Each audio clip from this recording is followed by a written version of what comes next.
আসসালামু আলাইকুম। চলে এসেছি নারকেল দিয়ে হাঁসের মাংসের একটি রেসিপি নিয়ে, এবং এটা খেতে খুবই মজার হয়। তো চলুন রেসিপিটি শুরু করা যাক। প্রথমে চলো একটা প্যান বসিয়ে দিয়ে দিলাম সয়াবিন তেল 1 কাপ পরিমাণ। তেল গরম হয়ে গেলে দিয়ে দেব 1 টুকরো দারচিনি, 2টি তেজপাতা, 4টি এলাচ। পেঁয়াজ কুচি দিয়ে দিলাম 1 কাপের মতো।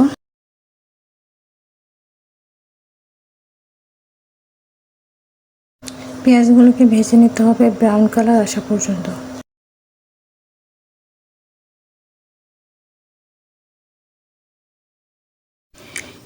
নিয়েছি জিরা গুঁড়ো 1 চামচ পরিমাণ, দারচিনি গুঁড়ো 1/2 চামচ পরিমাণ, হলুদ মরিচ মিক্স করা গুঁড়ো 2 চামচ পরিমাণ, আর নিয়েছি কাঁচামরিচ বাটা 1 চামচ পরিমাণ, আদা রসুন বাটা 1.5 চামচ পরিমাণ।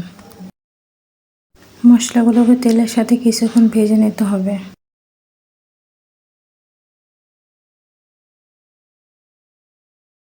লবণ দিয়ে দিলাম স্বাদ মতো।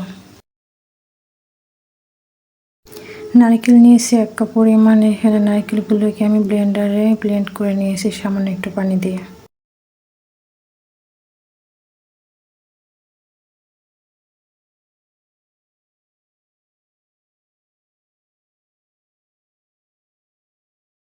নারকেলগুলোকে এখন আরও কিছুক্ষণ মশলার সাথে কষিয়ে নিতে হবে।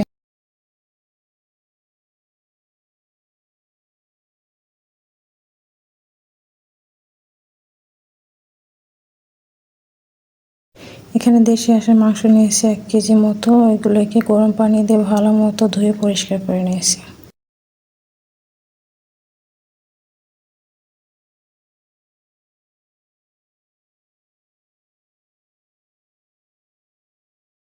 মশলার সাথে মাংস কিছুক্ষণ ভেজে নেওয়ার পরে এখন পরিমাণ মতো কিছু পানি দিয়ে মাংস কষিয়ে নেব।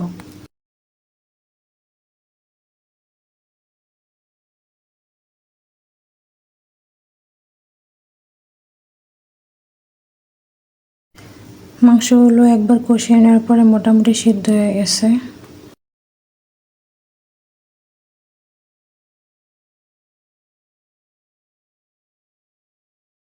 সামান্য একটু পানি দিয়ে আরেকবার এভাবে কষিয়ে নিব।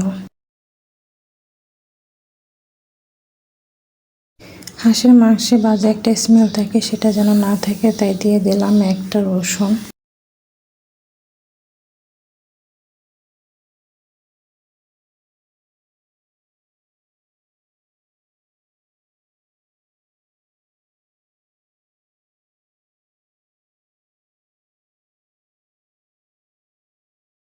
এখন ঢেকে আরও কিছুক্ষণ জাল করে নিব।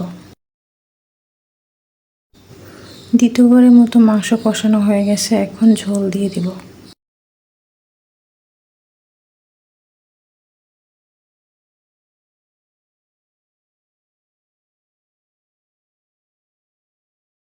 ফ্লেভারের জন্য দিয়ে দিলাম আস্ত 4টা কাঁচামরিচ।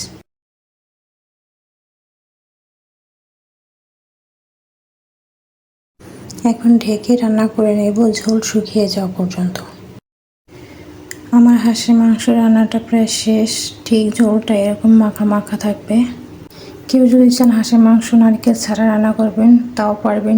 ঠিক একইভাবে নারকেল ছাড়াও রান্না করতে পারবেন, তবে আমার কাছে মনে হয় নারকেল দিয়েই বেশি ভালো লাগে। এভাবে রান্না করে এটার সাথে পোলাও বা ভাতের সাথে বা যে কোনো রুটির সাথে, যেমন চালের রুটি বা আটা রুটি বা পরোটার সাথে, যেটার সাথে খান না কেন ভালো লাগবে। ভিডিওটি ভালো লাগলে লাইক অ্যান্ড সাবস্ক্রাইব করবেন। আল্লাহ হাফেজ।